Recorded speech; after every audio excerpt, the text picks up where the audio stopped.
How to log into your First National Bank online banking. So hello guys, welcome back to my YouTube channel. In this quick tutorial, I'll be discussing about how to log into your First National Bank online banking account. So first thing, just head over to any of your favorite browser and simply search in for First National Bank login button over here. And simply click on search bar and just tap on this first link which appears over here, which is the official website of First National Bank. So you can just tap on this login button at the top right corner just like this. And so once you tap on this login button at the top right corner, here you should see two different options to access your mobile banking or log into your mobile banking option over here.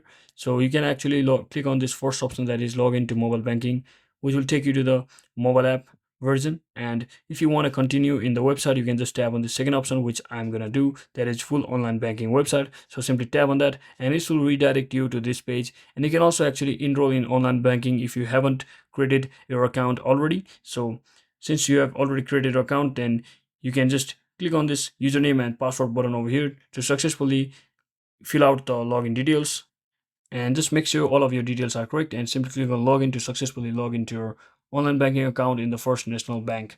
So that's it for today guys. I hope this video was informational. If it was, don't forget to like and subscribe. See you on the next one.